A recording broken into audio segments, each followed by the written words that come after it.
आय ॐ नमो भगवते वासुदेवाय ॐ नमो भगवते वासुदेवाय. So today we are reading from Srimad Bhagavatam, Canto 10, Chapter 16. Krishna chastises the serpent Kaliya. Text 6. So please repeat after me.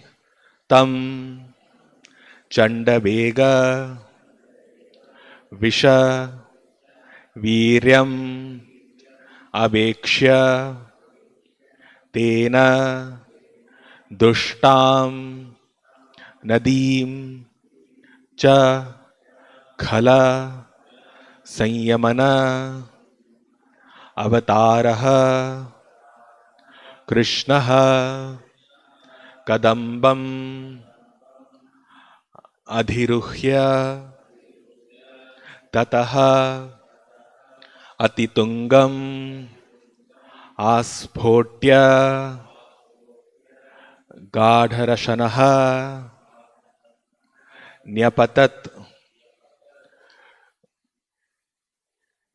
Vishode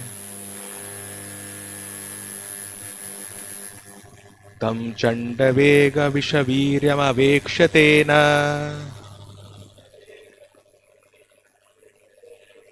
Dushtam Nadim Chakhala Sanyamanavataраha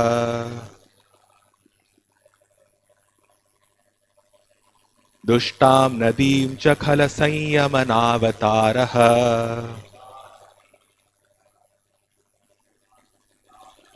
Krishna Kadambamadiruhya Tatoti Tungam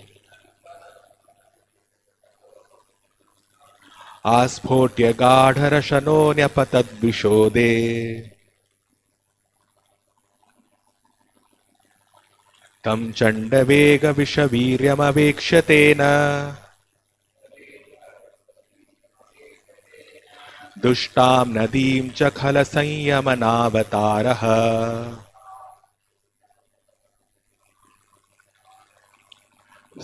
There's a anuswar here, so that should be recited Sanyamanavataраha. Although M is there at the top, a dot is there, but while reciting it should be Dushtam Nadim Chakhala Sanyamanavataраha. Sanyam here means subduing, right? Or subduing. So Sanyam, that which controls, no? Sanyam mein rakhna. So it's Sanyamanavataраha. Dushtam Nadim Chakhala Sanyamanavataраha. Krishna Kadambamadiruhya Tatoti Tungam Asphodya Gadharashano Nyapatad Vishode Tam Chandavega Vishaviryam Avekshatena Dushtam Nadim Chakhala Sanyamanavataраha Krishna Kadambamadiruhya Tatoti Tungam Asphodya Gadharashano Nyapatad Vishode.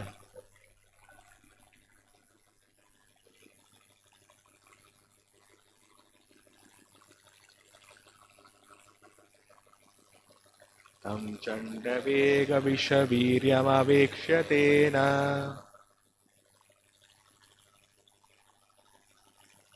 Dushtam Nadim Chakhala Sanyamanavataраha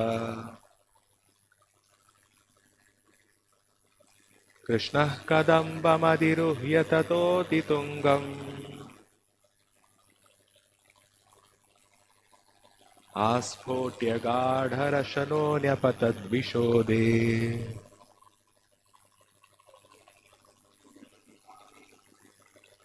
Tam Chandavega Vishaviryam Avekshatena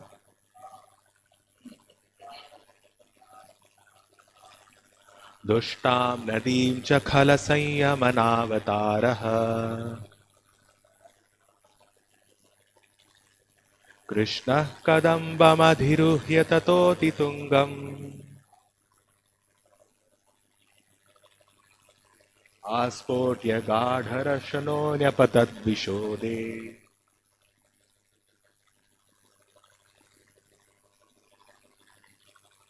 तं चण्डवेगविषवीर्यमवेक्ष्य तेन दुष्टां नदीं च खलसंयमनावतारः कृष्णः कदम्बमधिरुह्य ततोऽतितुङ्गम् आस्फोट्य गाढरशनोऽन्यपतद्विशोदे माताजी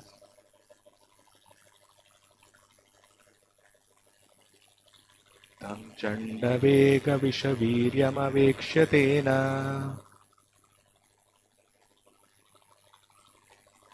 दुष्टां नदीं च खलसंयमनावतारः कृष्णः कदम्बमधिरुह्य ततोऽतितुङ्गम्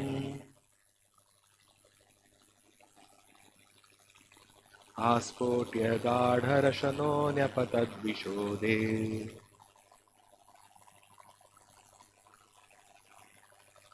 तं चण्डवेगविषवीर्यमवेक्ष्य तेन दुष्टां नदीं च खलसंयमनावतारः कृष्णः कदम्बमधिरुह्य ततोऽतितुङ्गम् आस्फोट्य गाढरशनोऽन्यपतद्विशोदे तं हिम कालिया चंडवेगा of fearsome power, Visha the poison, Viryam whose strength, Abeksha seeing, Tena by him, Dushtam contaminated, Nadim the river, Cha and Khala the envious demons, Sanyamana for subduing, Avataraha whose descent from the spiritual world, Krishnaha Lord Krishna, Kadambam a Kadamba tree, Adhiruhya climbing up on, Tataha from it, Atitungam very high, Asphotya slapping his arms, Gadharashanaha tying his belt firmly, Nyapatat he jumped, Vishode into the poisoned water.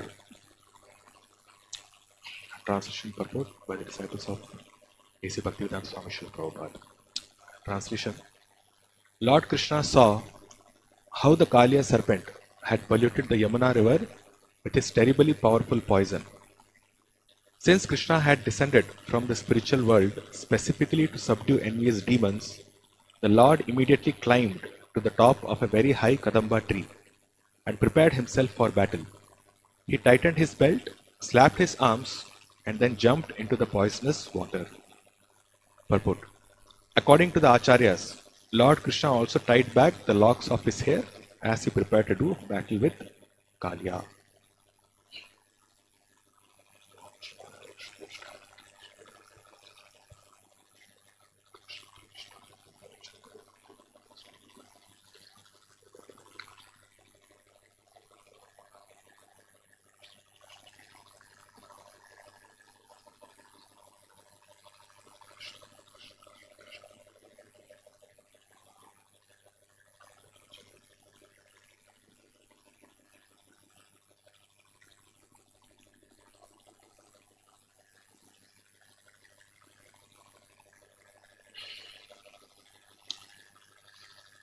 तं चण्डवेगविषवीर्यमवेक्ष्यतेन दुष्टां नदीं च खलसंयमनावतारः कृष्णः कदम्बमधिरुह्य ततोऽतितुङ्गम् आस्फोट्य गाढरशनो न्यपतद्विशोदे.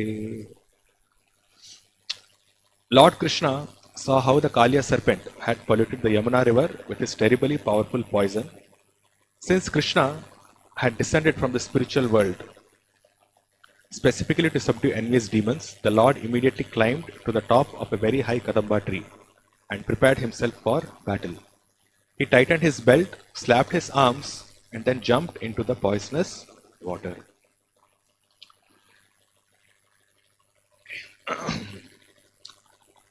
So we started this discussion on this chapter 2 classes back. So here, the last 2 classes we spoke about the magnanimity of Krishna's pastimes, and in the previous class it was discussed about the this word Vishada, poisonous. So that how this material world is a poison, basically. It's a hellish situation. So here, if we see one unique feature which we can observe in Srimad Bhagavatam is that whenever something significant is going to happen, that the meter of the verse changes. So there are different types of meters in which shlokas or verses are written. There is Anushtup meter, Trishtup meter is there, Brihati is there, Pankti is there. Then the first verse of Srimad Bhagavatam, that's Shardula Vikriditam. So there are different meters in which a specific shloka is written. But we will see wherever a significant event is going to happen, then there's a change of meter. So even in the 14th chapter, we saw when Brahma was praying to Krishna, right from the first verse itself, the meter was longer. It was not Anushtup or Trishtup. So similarly, in this case also, till the last verse, the meter was simple. It was the normal Anushtup meter, I think. But here, the meter has changed. So this Shukdev Goswami is actually indicating that now what Krishna is going to do is actually very important. This is the start of this particular pastime. So Kaliya pastime, there are several aspects of this pastimes which happened. So one is Krishna jumping into the Yamuna river itself from the Kadamba tree. Then his dancing on Kaliya's hoods. Then his subduing Kaliya. Then the separation or the intense grief that the Vrajavasis experienced. And finally the prayers of the Nagapatnis. So we'll not get into the story aspect yet in this class today. We are not going to discuss the story aspect at all actually. Just wanted to point out that this metering of this verse basically suggests that something extraordinary or something dynamic activity is going to happen. So basically it's a display of heroism. Now if you see what Krishna is doing here, so he saw the Kaliya serpent with this terrible powerful poison, and what did he do? He climbed on the top of a high Kadamba tree, prepared himself for battle, tightened his belt and slapped his arms, and then he also tied back the locks of his hair. So this is the display of heroism, right? And whenever this is a display of heroism by the Supreme Lord, the Shukdev Goswami brings this elaborate or extended meter of the verses. So Krishna is obviously the hero here. This is similar to what this mundane filmmakers show in pop culture. Pop culture is popular culture, which includes art, media, drama, and so on. So in movies and all, this is depicted with very intense emotions and elaborate background music and so on. There's always a damsel in distress who has to be saved, and then the hero makes an entry and then he saves her, something like that. Well, that happens.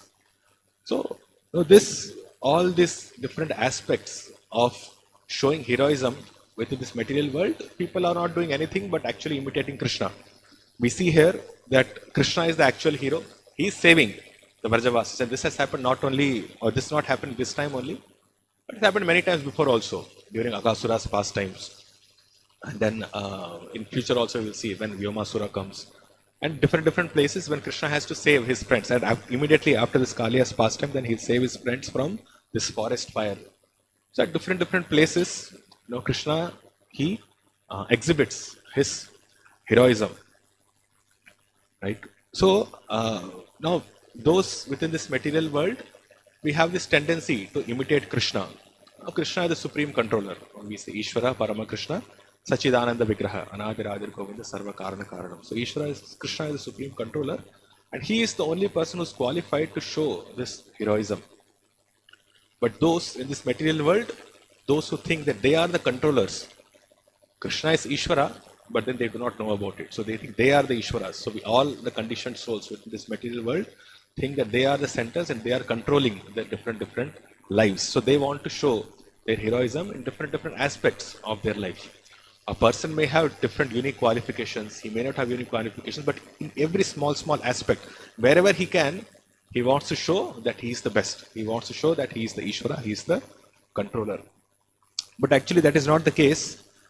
So yesterday in our Gurukula class, while discussing this Mahabharata, we were having a discussion, a conversation. Actually, this is when the Pandavas have gone to the forest, and Draupadi is very much agitated. So she chastises Yudhishthira Maharaj, and she speaks atheism. She actually openly speaks, there is no supreme lord in control, because although you are Dharmaraj himself, you have followed Dharma so perfectly and so properly, but see what has happened. What is the result? You are suffering in this forest. And Duryodhan, who is such an adharmi, who has not followed anything at all, he is enjoying in Hastinapur for 12-13 years. There's nothing that we can do. Just like a Napunsak, no? Just like a neuter. You are sitting here and you are saying dharma and all, but nothing is happening to us. We are always facing miseries. First of all, we were sent to this Lakshagraya. Then we were thrown out into the forest because the Lakshagraya was burnt. That time also we suffered. And now also, after this gambling match, we lost everything. I was completely humiliated. And now also for 13 years, we have to suffer. So what is the point of following dharma? Just a context. So Draupadi basically says this is all so supreme. There is no supreme lord in control. It's useless following dharma and so on. She speaks. Then there's a long discourse, a long response which Maharaj Yudhishthira gives. That, oh my dear Draupadi, what you are speaking is the atheistic philosophy. This is not how it works. And then while in course of the discussion, he also says that the living entities think that they are actually controlling the things. When we speak about the concept of dharma, it's not about I perform dharma and then I'm bound to get the results in this lifetime itself. It does not work like that. You should not cultivate that kind of consciousness where we are running after the results. Oh, I'm following dharma, and I'm supposed to get proper results for that. It does not work like this. Vedic culture or Vedic standard is that one is supposed to perform his duties. He has, according to one's proper varna and ashrama, one is supposed to perform his specific duties, and the results actually may come, may not come. But then whatever dharma is followed, that does not go in vain. So if dharma is protected, the dharma protects us also. Now we may not be able to know how it protects us. We may not be able to know how the Supreme Lord controls our life. But then this thing that we are actually controlling our life is actually not proper. We are not controlling our lives.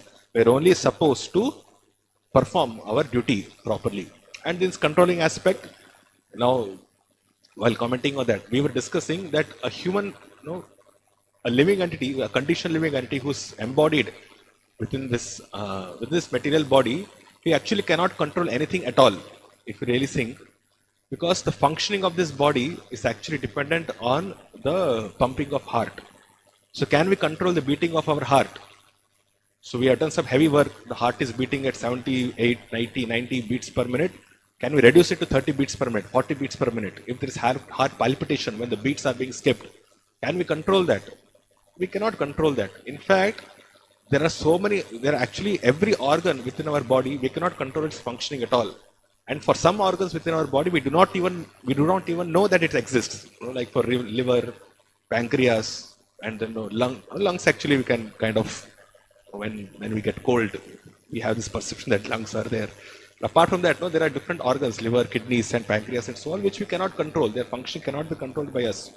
Similarly, even the digestive process of the stomach, the breathing process, and so many different organs of our body we cannot control. So that which is very near to us, that which we think that we can enjoy using this body, we can control this body, there are so many aspects of this body which we cannot control at all, that what's the idea of controlling this entire material world and being an adhipati of this material world, and this thought process that we can achieve something with this material world by controlling something which is actually not within our grasp at all. So this is illusion. This is what Yudhishthira Maharaj explains. And this is also a feature within the Vedic literatures, that the Vedic literatures actually do not get into the details of workings of the different organs of the body. Of course, there might be some supplementary text like the Ayurveda and so on, which speaks about the different workings of the organs of the body. But if you see Shastra as such, when we speak about Bhagavad Gita, Srimad Bhagavatam, the Upanishads, and the Puranas, they actually do not get into the physiology of the human body at all. To some extent, they may get here and there, but then beyond a certain point, they do not go. It's like even in the third canto also, different species are being explained and how atom works and so on is being explained. But then it does not get into the detail. But if you see, Shastra primarily concentrates upon the subtle body and how one can transcend this material world and get into or get access into the spiritual world. That's what it speaks about. There's lots of instructions, there's lots of stories which revolve around one's controlling the mind, using his intelligence, how to come out of this false ego of misidentification with this body. All those things are explained in elaborate detail. Even in Upanishads also, there are some places where the functioning of the different body parts are being mentioned, but the focus is always on how to transcend that. Right? So subtle body is what is being discussed about, and then of course the spiritual realm is mentioned, the realm of Brahmajyoti, Brahman is mentioned, and the spiritual world is mentioned. So all these things is what is elaborated in the scriptures, which are actually quite meaningful. Apart from that, the scriptures actually do not get into the different organs of this body. But if you see the material realm, the material education is completely opposite. So what do? They get into the workings of this material body, because their understanding itself is that this material body is created by the interactions of matter, and all our emotions, our tendencies, our thought process, our intelligence, our identification with ourselves and the surroundings, everything can be reduced. All these understandings can be obtained just by understanding different atoms and how they interact between each other, how the cells interact between each other. So it's completely materialistic point of view in which the modern day science approaches knowledge. But actually knowledge in the Vedic literatures is meant to elevate oneself, to gradually remove this material conditioning and elevate oneself from the material realm to the spiritual realm. So this people do not understand, so therefore they are trying to project themselves as the controllers within this material world, as heroes of something which they can accomplish, and regarded by others also. So a definition of hero itself is that one who is admired for certain activities, for his qualities, for his actions, and so on. So everybody is looking for that kind of admiration in terms of his false ego. But then actually it's completely useless in that way. And here we see that Shukdev Goswami is not wasting any time, as Krishna is prepared to act in retaliation to what happened to his friends. So if you see the previous verses, I'll just trace back a little bit. So Shukdev Goswami actually does not miss the opportunity to glorify Krishna as the hero. And Srila Jiva Goswami, commenting on this particular pastime, actually in the 15th chapter, the end, if you see the 15th chapter, last 3-4 verses, the pastime of Kaliya has already started. So Shukdev Goswami does not end that chapter with Dhenuka's pastime. He actually starts the Kaliya Damana pastime there itself.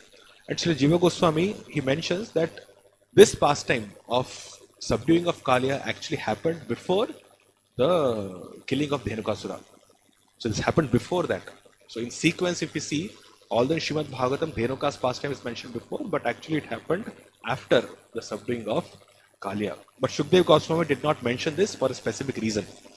So he says that Shukdev Goswami was somewhat agitated because he did not want to bring, or he experienced agitation and sorrow because of the sorrow that the Brajavasis experienced when Krishna was under the grasp of Kaliya. Okay, so because Shukdev Goswami did not want to experience that sorrow which the Brajavasis experienced, or rather, the Brajavasis' experience of sorrow was actually more sorrowful to Shukdev Goswami, so he did not want to actually speak about that pastime. But then, in a course of time, as Dhenuka's pastime got ended, then he also started speaking about Kaliya's pastime. But then, if we see in the first in this chapter, the first verse itself, he finishes Kaliya's pastime also. He did not want to elaborate it. Chaitanya mentions that in his lecture, that the first verse itself of this particular chapter, if you see, Shukdev Goswami says, Lord Krishna, the Supreme Personality of Godhead, seeing that the Yamuna river had been contaminated by the black snake Kaliya, desired to purify the river, and thus the Lord banished him from it. Done. So Shukdev Goswami did not want to speak about it. But then Parikshit Maharaj, he wanted to know more. So then he promised Dev Goswami to speak more about this. And then that is how the pastime takes place. And actually, Parikshit is already aware of this pastime, and we can understand that. This is also Jiva Goswami, he comments that. And we can understand that by this word which he uses, Bahu Yuga Vasam. So Parikshit Maharaj is the second verse of this chapter. Parikshit Maharaj says that this Kalia has been living in this particular place for ages. Bahu Yuga Vasam. Like so many years this Kalia snake is living there. How is it possible that he was living there, and how is it that he was chastised? So Parikshit Maharaj is asking for actually more details. So this suggests, because this point of Kalia staying in that particular place for ages was not mentioned by Shukdev Goswami. Parikshit Maharaj, he includes that in his question. So which means Parikshit Maharaj already knows about this pastime, but still he wants to hear about it. And this also proves the point which is mentioned in the fourth verse, in the purport. It's mentioned that the Acharyas explained that the Kalia lake was situated apart from the main current of the river. Otherwise, the Yamuna's water would have been poisonous even in cities like Mathura and in other places farther away. So Kalia always existed there. Even before Krishna's birth in Vrindavan, it was always there. But it was that lake in the Yamuna river was kind of offshooted. So Acharyas explained that it was flowing from the southern point to the northern point, which means an opposite flow. So there was an offshoot of the Yamuna river in which the Kalia snake was living. So that way the actual flow from north to south, or from west to east, was actually not interrupted or was not hampered because of Kalia's presence. Otherwise Kalia was already there. And Acharyas also explained in the different works, actually in Gopal Champu and other works, Acharyas also explained that the elders already knew that the Kalia was there. So elders, the elder Gopas and Gopis, they already knew that Kalia was there, and therefore they have actually forbidden Krishna and the cowherd boys to take the cows to that particular portion of Yamuna. They said, don't go there, it's poisonous, Kalia lives there, so don't go there. And then Balram was deputed that you should make sure that none of these cowherd boys and Krishna goes there. Krishna is nutcut, he's very mischievous, he will want to go there to see just what's happening. So, Balaram, you should not allow these cowherd boys to go there. So, till Balaram was there, they never went there. But on this particular day, it was Balaram's birthday. Similar to the other pastime, where because of Balaram's birthday, Brahma Vimohan Leela, Balaram was not there because that was his birthday. So, this time also, when this Kalia pastime happened, it was Balaram's birthday. So, he did not come to herd the calves. So this Krishna took as an opportunity and wanted to see and go that particular direction and wanted to find out what's happening there. It's a very mysterious place. Everybody says not to go there. So let's go and find out. Young boys. So they went there. And because of this intense heat and because of summer, the boys wanted to drink water, and the cow, and it's mentioned, Acharyas again explained that the calves could see the river water from far off. The boys were still small, so they could not see, but the calves could see. So they ran first, and then they drank water, and then as soon as they drank water, they fell down unconscious, as if life has been lost from them, as if they have died. And when the cowherd boys saw that the cows have got into this kind of situation, they are apparently dead, then what would be the response? A normal response would be, this lake, this particular portion of Yamuna is poisonous, we should not go near it. But then Acharyas explained the small boys, they still went ahead and drank the water because they have become responsible for these calves to die. So they also did not want to live anymore. So they also want to give up their life. So they also went, they also just touched that water, and with that effect of that poisonous water itself, they also fell down unconscious. And when Krishna saw that it was he who actually wanted to go there, and then because of him these things have happened, he became very much disturbed in his mind, and that time he decided that he should chastise Kalia. So then of course it's mentioned that he threw his very merciful and compassionate glance on all the calves and the boys, and they again got up, and they could understand that it's only because Krishna's nectar, it's like Mrita Sanjeevani. Actually Srila Prabhupada writes that in the Krishna book. He says it's in Bhagavatam, in 9th canto he writes. His Mrita Sanjeevani is something which can bring back a person to life if his physical body is intact. So Krishna's glance itself acted as Mrita Sanjivani, and the boys, they reacted to that. They said, yes, this is what Krishna has actually revived us. So their affection for Krishna increased more. But then Krishna was not in the mood to reciprocate that affection yet. What he wanted to do was he wanted to chastise Kaliya. So this is the verse where he ties up his belt, he then slaps his arms, he ties back the locks of his hair also, because now he's very angry. He says, how can you touch my calves? How can you touch my friends? Because you have done that, because of that they have lost their consciousness. They have got into such a miserable situation. This is the time when I have to chastise. And then he chastises. So there's one word which is mentioned here in this particular verse, Khala Sanyamanavatarah. This is translated as Krishna has descended from the spiritual world specifically to subdue envious demons. So it's a famous verse. So Krishna specifically appears. It's mentioned specifically he appears to subdue the envious demons. We know this famous verse from Bhagavad Gita, chapter 4, text 8. Paritranaya sadhunam vinashaya cha dushkritam dharma samsthapanarthaya sambhavami yuge yuge. So, if we see here, actually, from a philosophical point of view, from a very logical point of view, we see Krishna actually does not have to come to this material world at all for his own purposes. He is in the spiritual world, his devotees are there in the spiritual world, and of course, this is only 1/4 of the living entities are there in this material realm, but the 3/4 of living entities who are perfectly pure devotees of the Lord are there in the spiritual world. And Krishna in his various expansions and in the various realms of Dwarka, Mathura, Vrindavan, Ayodhya, and so on, is enjoying pastimes there. So actually, for his own sake, he does not have to come as an avatar, or he does not have to, avatar means one who descends. So he does not have to come to this material world at all. Right? All his pastimes are already perfect in the spiritual world, and he does not have to he does not have to expect any happiness, or he does not come here for any happiness or for his own enjoyment. No, he can very conveniently forget the living entities also which are here. So let them rot. Anyway, they did not want to serve him. They did not want to do anything with me, and they did not have the desire to worship me, to serve me, to surrender to me. Chalo, let them rot in the material world. As Christian people say, burn in hell forever. Krishna could live like that. Right? And it is concept, it's a Christian concept also. But then Krishna still comes.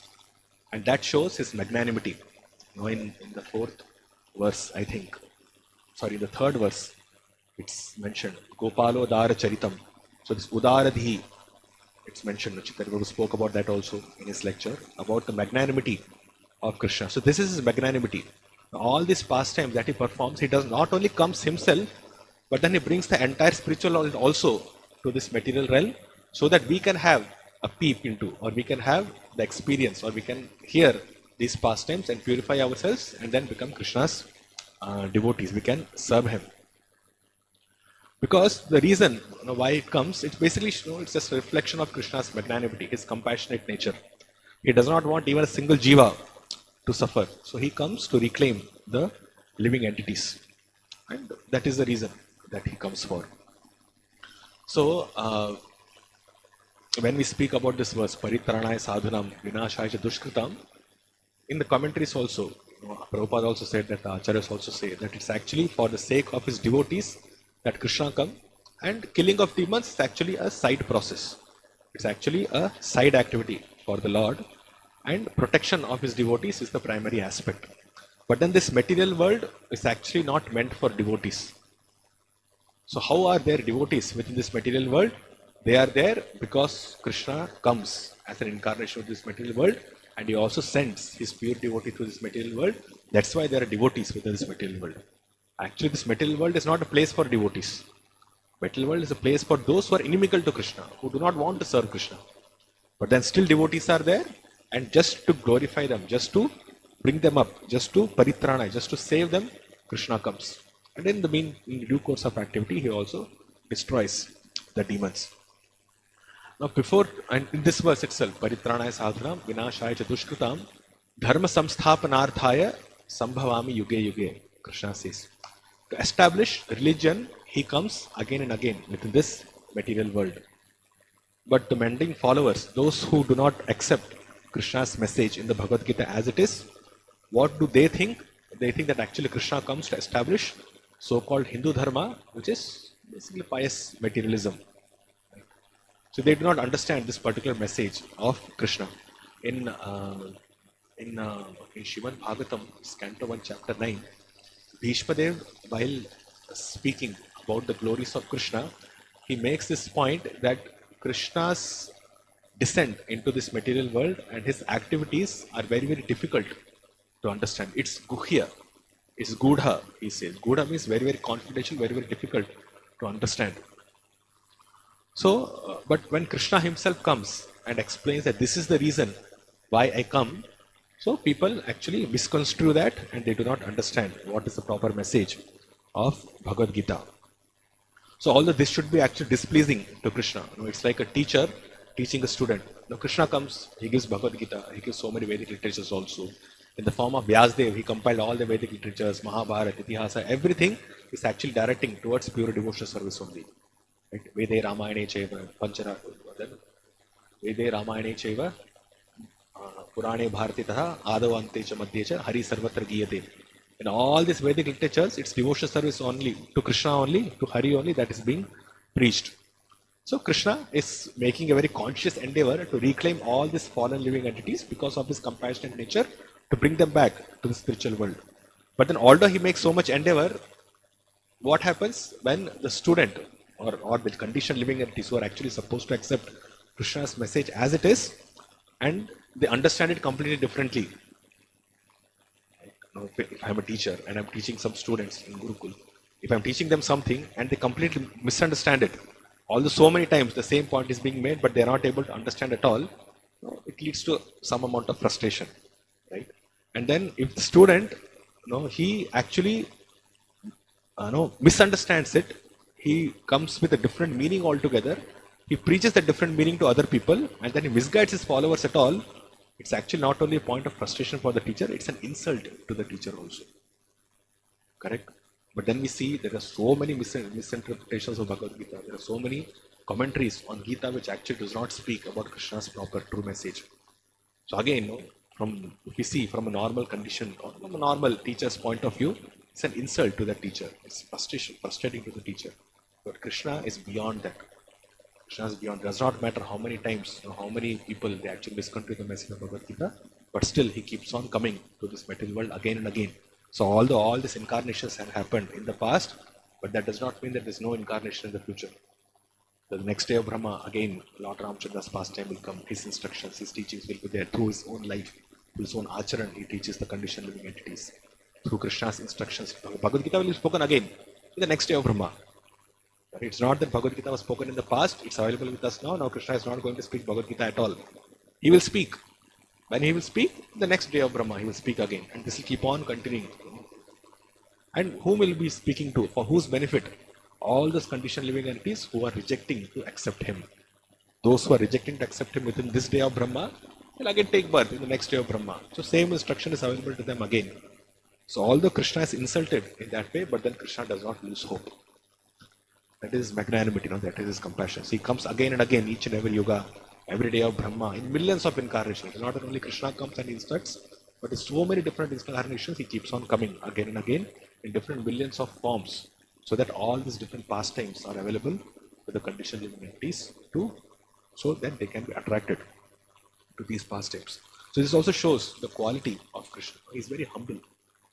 So although living entities are decrying him, they do not want to associate with him. They do not want to do service to him.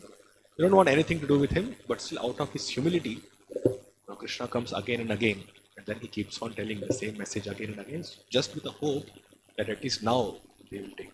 So when we speak about the qualities, different qualities of devotees, these qualities are present in super excellent qualities in Krishna himself. There are different qualities. We say that devotees should cultivate humility. They should have tolerance. Krishna is tolerant. They should have forgiveness. Krishna is the most forgiving. He does not send people to hell forever. Right? In Abrahamic religion, this concept is there of judgment day or the last judgment. it's called. There are actually two types of judgment. There is this particular judgment, and then there is last judgment. So those religion or those paths, actually there's no concept of the Lord incarnating at all. Correct? So they speak about God, but God never comes down to this material world to uplift people. According to their philosophy, we're only talking about that particular religion. So we see even Christianity also, God, very merciful, He sends His Son, but He Himself does not come. He sends Jesus Christ, but He Himself does not come. And in Islam also, He gave His messages to His Prophet Muhammad, but then He Himself never appeared. Right? And then it is said that only during the judgment day, the last judgment, the judgment day basically means that there's only one life, and we live this life, and this life is the only chance to choose whether a person wants to go to heaven or whether he chooses to go to hell, or he does not follow his principles of truth, morality, and different aspects of dharma, so-called dharma that they follow. A person who follows them, then he gets eternal residence in heaven. And then who does not follow that, he gets eternal residence. He burns in hell forever. Forever. Forever means forever, for eternality. There is no question of his redemption. So the Lord does not come down. Okay. And so that's why when a person dies in Abrahamic religion, then his body is not burnt. Because the understanding itself is that the body itself will be resurrected. In the same body, again, the Lord will come and then He will resurrect life into that. So that's why they bury the body. The body, of course, it deteriorates and so on, but then how that comes up and so on, we do not know. But that's the concept of burial. So they bury the body so that during this last judgment, the Lord will come and then He will decide how you have lived your life. Based on that, you will either be sent to heaven or you will be sent to hell to burn there forever. Right? And this is last judgment. And then, but when a person dies, then he is not there anymore, right? So there is something called as particular judgment. So this particular judgment is where he, for a temporary period of time, he goes to heavenly planets if he has led his life according to that religion's principles. And if he has not led his life according to that religion's principles, then he goes to hell.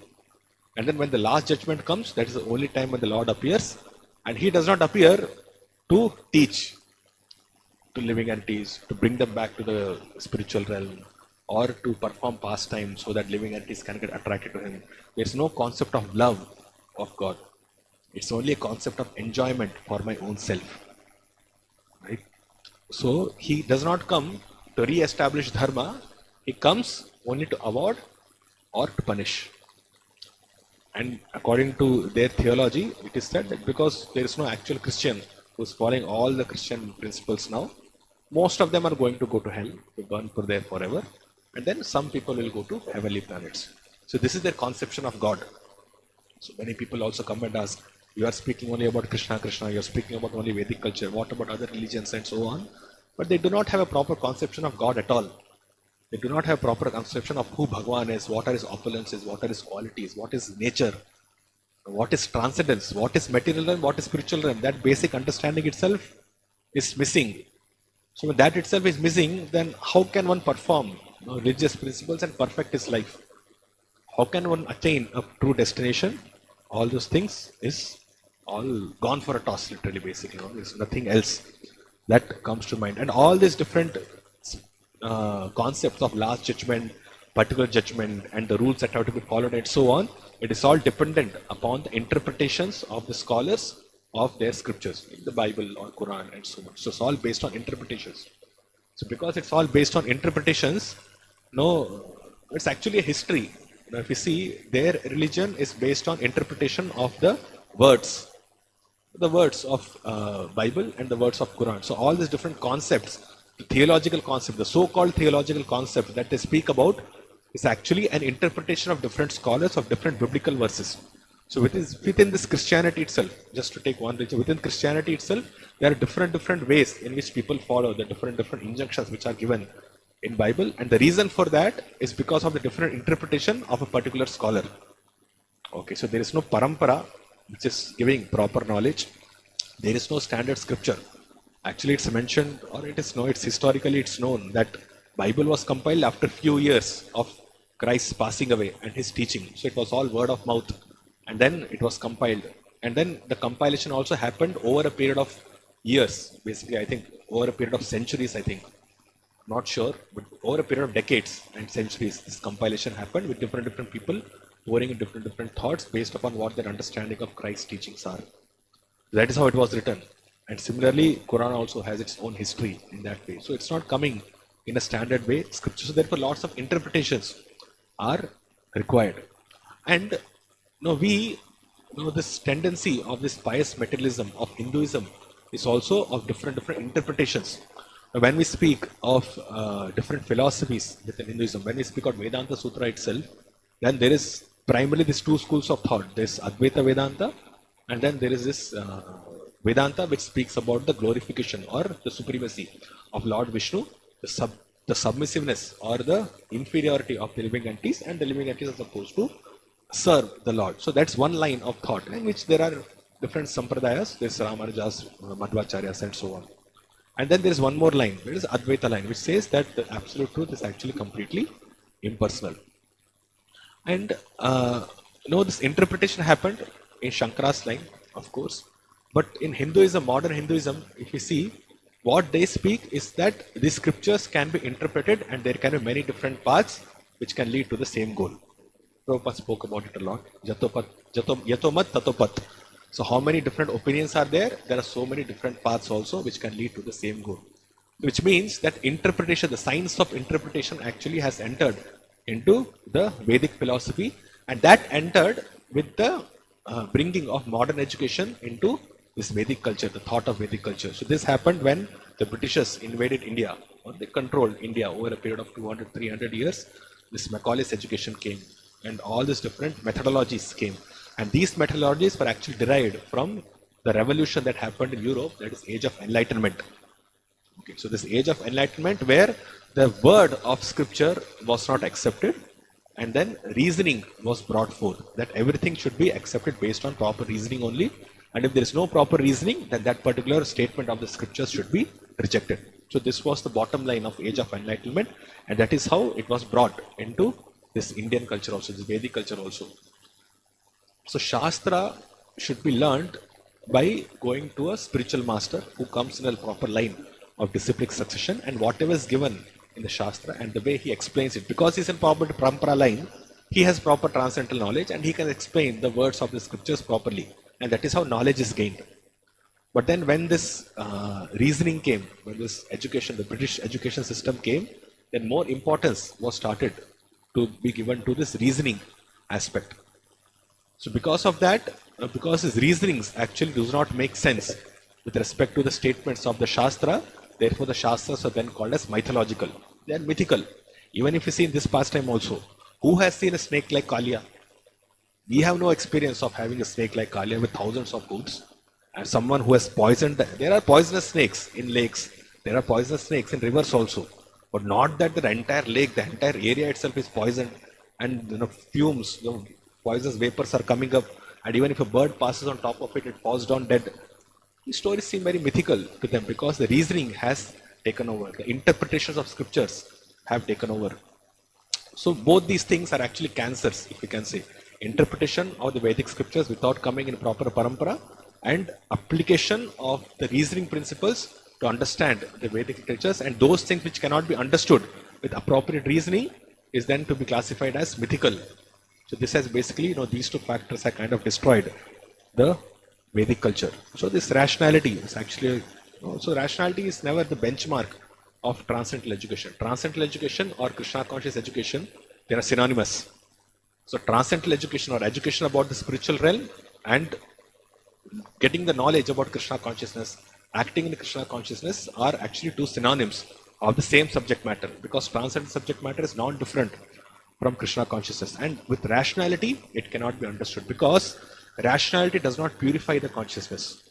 We can speak about logic. We can speak about Anuman, Pramana and so on, try to understand the scriptures through that particular kind of vision. But because it does not purify the heart, there is no way of understanding the scriptural statements properly. There is no way of relishing these pastimes.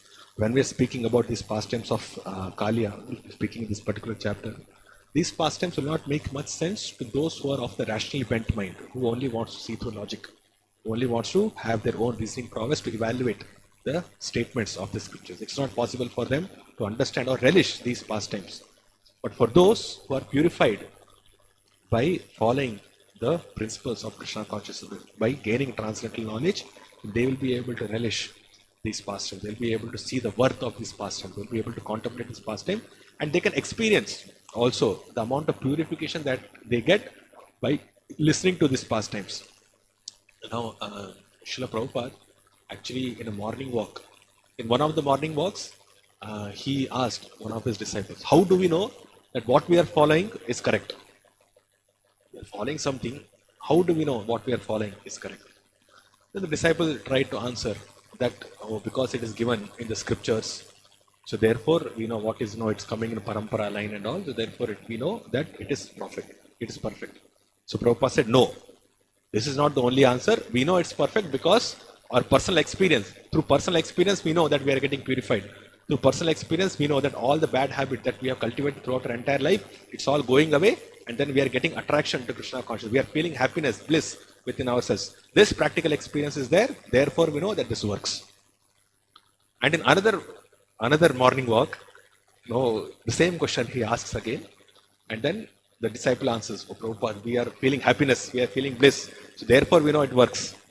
And Prabhupada said, no, that is not the only reason. It works because it comes in parampara. In parampara, we know that whatever knowledge we get is perfect. So therefore, this is how we understand that whatever knowledge we get is perfect, and this is how we have to understand the subject, not by, he did not say that, but I'm just commenting on that, not by this Anuman Pramana or rationality and so on, by which we can try to approach this particular subject matter. So, so even to understand Krishna's appearance within this material world, it is not possible to understand logically how Krishna comes within this material world, but then is never affected by this material realm. It requires, we are able to accept that, but we do not have an experience of it. We are able to accept that, okay, Krishna is there, is completely transcendental, and when he comes to this material world, is completely unaffected by the modes of material nature. But this is not within our experience, at least till we are conditioned, till we are not on the purified stage of, or the stage of a pure devotee, or on the stage of complete purification. Because we know, if we contemplate ourselves about our life in hindsight, if we see that we are impelled or we are pulled by the three modes of material nature, and it seems almost impossible to come out of it. Correct? In every aspect of our life, we are somehow bewildered. Now, if we read Shastra and we have proper understanding of the Vedic literatures, we know that in any aspect of our life, we are in one of these three modes, either in Sattva-guna, either Rajaguna, or in Tamoguna, and we are influenced or impelled or pulled by these gunas. So how is it possible for a person to be completely detached from the three modes of material nature? So, no, of course, we have seen Prabhupada, devotees have seen Prabhupada, we have seen pure devotees also. But then we cannot go into their consciousness and try to understand how it actually works. So it's an experience which we do not have at this point of time. So that way, Krishna's pastimes also become very, very inconceivable. Krishna's activities become very inconceivable. His coming to this material world also is inconceivable. But then what we are supposed to do is have faith in the process, have faith in Srila Prabhupada, continue with our Krishna conscious process, and hopefully one day we'll be able to realize the mercy of Krishna also. We are speaking about Krishna's avatar, but if we truthfully ask ourselves, how much are we thankful to Krishna that he appears, that he has appeared and has given us this much knowledge, then if we are really thankful, we should not be wasting even one single moment of our life. We should not be wasting even one single moment doing any other activity or thinking about anything else apart from the mercy and compassion which Krishna has bestowed upon us. Right? Because we are bewildered, because we are with this material world, because we do not understand the seriousness of impending death upon us, we somehow think that we are in a good situation, we are in an okay situation, that we can just keep on continuing our Krishna conscious practice and have some enjoyment here and there also. But that does not mean that we are actually recognizing how much Krishna has done for us, how much he has done by sending us the his pure devotees, the great acharyas. Realization means this. If we have that kind of realization that Krishna is so merciful, the pure devotees are so merciful, Prabhupada did so much for us, then we will not even think of wasting one single moment of our life doing any other activity apart from serving him, serving the devotees of the Lord. Right? So, yeah, so Krishna's mercy is always there. It's just that how much we understand that, how much we realize it, and how much we imbibe it in our life, in our day-to-day activities, and so on. Okay, so I'll stop here. So if you have any questions, comments.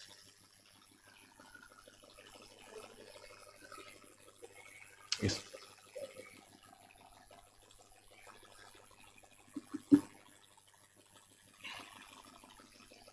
Okay, so there's a comment by Chitari Prabhu. So he says, Krishna is meticulous dresser. Today's verse, yeah, Gadha Rashano, tying his belt firmly is mentioned. So Srila Prabhupada writes in Nectar of Devotion sometimes, when he was preparing to kill the demons like Arishtasura, he would take care to arrange his belt very nicely. A person who is very fond of dressing himself is called Lalita or a meticulous dresser. So even when he's fighting, although fight means it's rough, right? The costumes, everything gets disturbed, but still Krishna is very particular in adjusting his belt nicely so that he can go and fight, looking very nice. And this actually, I will not get into this pastime, but in Srimad Bhagavatam, I think it's mentioned that when Krishna actually performs Ras Leela on top of Kaliya, I'll not get into the details, that's for the other speakers to speak, but actually it's mentioned that Krishna, he dances, but then it's uppercut from all the gopis are also called by Krishna, and the gopis, all the fearful of Kaliya, they still, because Krishna is calling them, they go there and they actually perform Ras Leela pastimes on top of Krishna's hoods. So he has to dress himself properly, the gopis are there. So yeah, that's there. Question. What is our response to so-called rationalists to make them take a book of Srila Prabhupada? It's a difficult one because rationalists, they always want some reason to take. We can tell them that there are different ways in which we can tell. We can tell that it will make their. We have to see what actually is their interest in life, so that we have to judge. Those who are logicians, those who are rationalists, we have to see what inspires them or what interests them, so that we can kind of gauge or understand when we speak to them, and that way we have to inspire them to take a book of Srila Prabhupada, because only with logic it is. You can see, logic also. We actually, when we are preaching, we are using logic. We say this Janma Mrityu Jara Vyadhi Dukkha Doshanu Darshanam, this birth, death, old age, and disease. It's a miserable experience. Although you do not want misery in your life, but then misery comes. So that means that basically there is something which is happening to our life which actually should not happen. So which, according to logic, should suggest that we are actually not supposed to suffer, but we are still suffering. So there is something else which I do not know. And to know that particular aspect, you take a book of Srila Prabhupada. That's one line. That's one way of saying it. So normally people will be able to understand when we speak to them about the miseries of this material world, about the inevitability of destruction of this material world, about the miseries that they have themselves undergone, either physically or mentally, because everybody suffers in this material world, that's for sure. So that way, these books can be given. That's one point, but there can be so many different ways also. So we actually have to see, and even if a person is suffering, he may have more faith in this material because I do not have money, therefore I'm suffering all these things. Once I have money, I will not have all these sufferings at all. And death anyway, it comes to everybody, that I don't want to think about it now. So therefore I don't need this book. There can be people who speak like that also. So we really have to see what kind of thought process a person has, and then try to see if we can be given a book. So,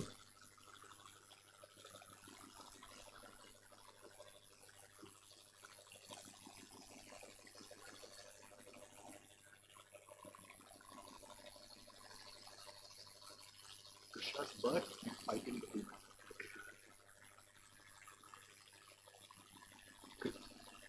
No, Krishna is not going to appear? Yes. So he appears, no? That's why he appears.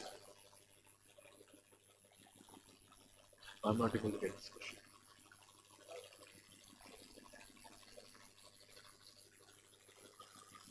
Krishna appears in this material world to reclaim the living entities. Right? So actually in Chaitanya Charitamrita, I had this verse. In it says, so, Maya Mukta Jivanahi Swata Krishna Gyan Jivere Kripaya Kaila Krishna Veda Puran. So just to, yes, the question is, why does Krishna appear in this material world when he does not have to? So this we discussed actually in the lecture. I'm just adding another point to it, that the conditioned living entity. One answer is that Krishna comes out of his compassion and he performs his pastimes so that his pastimes are recorded. Now we will not, again, the rational mind of the conditioned soul comes forth. So he will not believe something which has not happened within his own experience and which is not recorded as part of history. So if we say that something is happening in the spiritual world of which he has no experience of, then he will not have faith in that. But then when Krishna comes to this material world and he actually performs different pastimes, and then it's recorded, it is seen by people, it's recorded by the great acharyas who live their life purely and perfectly, and that knowledge is being passed on, then there's an authenticity to that. So that's why the Lord appears at different intervals. Right? And this is also one of the, when he says that if he does not appear, then dharma destroys over a period of time. Sakalene amata yoga nashta parantapa, he says. So beyond a certain period of time, the yoga or the Krishna conscious principles automatically go down. And that time Krishna appears again and re-establishes those principles. So he does that for a reason. So because the conditioned living entity by their own, they will not be able to reclaim themselves, or they will not be able to come to Krishna consciousness. Like the conditioned soul is there, and there's no Krishna's pastimes happening. These things have not been recorded. The Acharya is not propagating it. Krishna is not sending pure devotees here. Is basically, burn in hell forever for us, because the material world is not less than hell. Repeated birth and death, burn in hell forever. This is what the situation is. But just to negate, or actually to negate that particular thought process itself, Krishna comes so many times, millions of times, millions of forms, sends his pure devotees also, so that these yogic principles, the Krishna conscious principles, are always established. And it's recorded. And when, over a period of time, when these principles are again neglected or rejected, saying mythology and so on, then again it's revived. So Krishna came, then so many philosophical things came, Kali Yuga, so many nonsensical things happened, then Chaitanya Mahaprabhu came. So then the principles are again revived. So now the entire focus is on us, actually. Literally speaking, it's on the devotees of Chaitanya Mahaprabhu to propagate this movement. So Krishna is not going to come again, at least for a certain amount of time. It's up to the devotees to basically propagate, do his mission. So that's why devotees of Chaitanya Mahaprabhu are dear to him, because they are actually carrying out his interests. They are serving him because they understand Krishna. They understand Chaitanya Mahaprabhu's consciousness. Chaitanya Mahaprabhu's consciousness is to take all these conditioned souls back to him, back to Godhead. Krishna's consciousness is that. So Krishna consciousness basically means our consciousness is the same as Krishna's consciousness. That's one understanding. So our consciousness is the same as Krishna's consciousness, which is his compassion towards living entities. So devotee's conscious, when a person is fully Krishna conscious, he knows what Krishna is thinking, at least with respect to the conditioned living entities. So then he acts according to that. So all the acharyas, they are perfectly purely Krishna consciousness, because they take up Krishna's mission. And then they propagate that mission. They propagate Chaitanya Mahaprabhu's mission. So these pastimes do happen here only for this particular purpose, so that the conditioned souls can be reclaimed. So although we have been inimical to Krishna, we said we don't want you. We want to enjoy separately from you, and we have come to this material world for that sole purpose. But then just for that one single desire to enjoy separately from Krishna, it's a huge elaborate expansion. Right from Mahavishnu, we see Mahavishnu, thousands of universes coming out. Then glancing on Pradhana, Mahatattva, then this entire material creation is created. Then Garbhodaksha Vishnu enters into each of these universes. Then as Kshirodaksha Vishnu, he enters each and every heart of the living entity. All this for what? One single point. We do not want to serve Krishna. We have desire to enjoy separately from Krishna. That's all. And for that one single thought, Krishna is making such an elaborate engagement. So that is also his love for the living entities as such. But then, although he says that, although he has made such an arrangement, he does not want the conditioned living entities to be in this arrangement. He says, this is not your actual position. Actually, because although I know that it is harmful to you, but still because you desire it, I have given it to you. But then I am not satisfied with that, because you will not be satisfied with that. I have to come, I have to reclaim, I want you back to the spiritual world. This is not your proper position. So for that purpose, even if it troubles, of course, Krishna has never troubled, but still he comes so many times in his incarnation, sends so many of his pure devotees. Although they are all there in the spiritual world, the acharyas are there, Rupa Goswami, Sanatana Goswami, Jiva Goswami, all our great Goswamis are there in the spiritual world, but still they come here only for this purpose. They do not want to neglect us. That's why I said, no, if we really understand, if we really realize what the acharyas are giving us, what Krishna has given us, then if that realization is there, we should not waste even one single moment of our life to in engaging in fulfilling our nonsensical mundane desires.